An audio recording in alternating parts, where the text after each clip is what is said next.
je vais corriger ton projet fil rouge qui consiste à remplir la fiche de l'entreprise et créer un persona. Donc l'énoncé. Le projet fil rouge concerne la mise en œuvre d'une place de marché entre particuliers pour articles de glisse de seconde main. Ce qui veut dire qu'il n'y aura pas d'entreprise qui va vendre sur cette place de marché. Cette application est faite pour le compte d'une entreprise qui vend des articles de glisse haut de gamme et durables. Dans le cadre de leur démarche éco-responsable, ils désirent prolonger la durée de vie de leur matériel en favorisant la vente entre particuliers, l'entretien et la réparation. Les transactions ne pourront concerner que des articles de la marque. Ils mettent pour cela à votre disposition leur base de données d'articles et d'accessoires associés.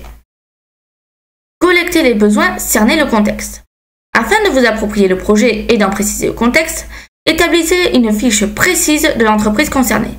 Nom, type d'article de glisse proposé, historique de l'entreprise, fondateur, étapes clés de croissance, géographie du marché, qu'est-ce qui distingue cette marque des autres?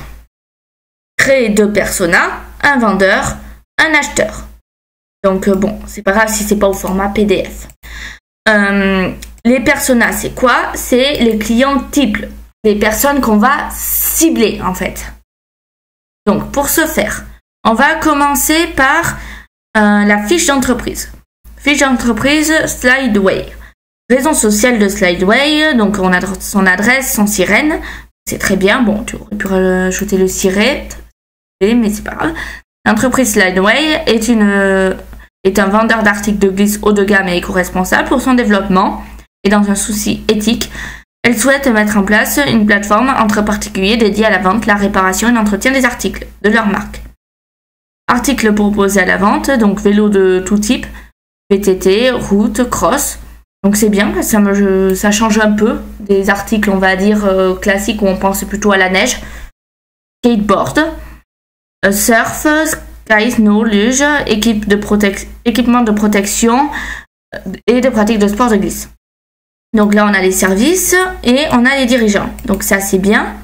L'historique de création, 1995, création d'entreprise et partenariat de grandes marques pour la distribution. Depuis 2005, ouverture de plusieurs magasins dans toute la France.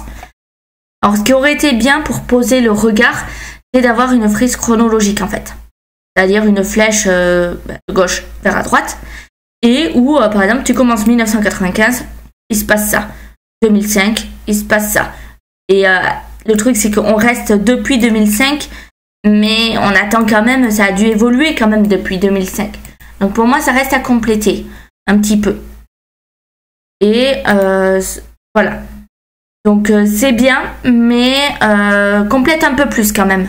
On doit en savoir un peu plus sur ton entreprise. Ensuite, si on prend Pierre Martin, donc il a 29 ans, son métier est donc graphiste indépendant, il habite à Biarritz, France, il est actif, il aime passer du temps en plein air, passionné par la nature. Donc, un petit peu. Pierre est un passionné de sport de glisse, avec une affinité particulière pour le snowboard, le surf et le kitesurf. Son mode de vie est fortement influencé par son amour de l'environnement, il est très sensible aux pratiques éthiques et au développement durable.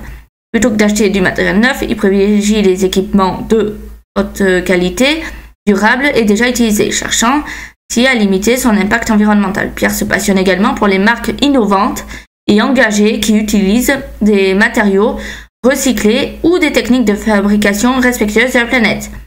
Il est très actif dans les communautés de glisseurs éco-responsables et discute souvent des dernières tendances de matériel durable.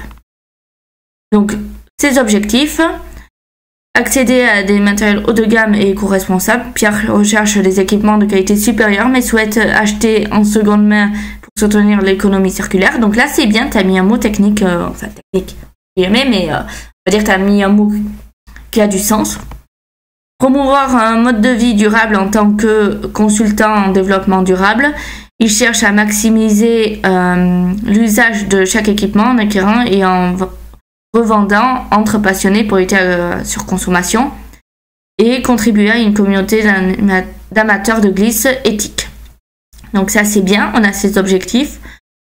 Donc les besoins sur le site de vente entre particuliers, donc ce qu'ils cherchent, donc la partie simplicité d'utilisation, filtrage précis, options de contact, qualité d'évaluation des prix, catégories et recommandations. Et là, c'est son caractère. Donc c'est très bien. Par contre, on ne sait pas trop ce qui pourrait, à contrario, faire qu'il ne resterait pas sur le site. Ce qui ferait que, quelles sont ses forces, ses faiblesses. Les réseaux sociaux, où on pourrait trouver Pierre Martin, parce que, est-ce qu'il est sur Facebook, sur Instagram, on ne sait pas trop. Bon, il a 29 ans, d'accord. Donc 29 ans, en général, c'est plutôt la génération Instagram, Facebook, ce genre de choses. Mais comme il est, tu as dit, graphiste, il est possible qu'il soit également sur LinkedIn. Donc comment on le trouve, cette personne? Quelle est son appétence technologique? Donc bon, vu qu'il est graphiste, à mon avis, il a quand même une forte appétence technologique. Mais ça a son importance. Donc précise tout de même. Donc, Claire Lefebvre. Donc toujours 29 ans, donc là tu es resté dans la même tranche d'âge, chef de projet marketing. Donc alors là, c'est toujours la partie informatique que tu cibles, mais dis-toi que c'est important aussi de cibler des personnes qui n'ont aucune appétence technologique. Donc voilà. Ok, donc là, alors là ton persona a l'air beaucoup plus complet que le précédent par contre, donc c'est beaucoup plus intéressant quand on veut mettre en place pour rechercher des potentiels clients. Donc, enquête d'aventure. Très bien, donc ça c'est bon, on a les intérêts, là on a les objectifs. Et contribuer à une communauté, très bien. Donc là, d'accord. Et on a ses besoins. Mais pareil, en fait, il nous manque force, faiblesse. Son appétence technologique, bien qu'on se doute qu'en tant que chef de projet marketing, elle aura une forte appétence technologique. Mais sur quels réseaux sociaux tu vas la trouver, cette personne? Ainsi de suite. C'est des questions quand même essentielles pour trouver un client. Mais sinon, c'est très bien de manière globale, ton travail est bien. Pense juste à compléter avec les petites notions que je t'ai dites. Et ça sera parfait.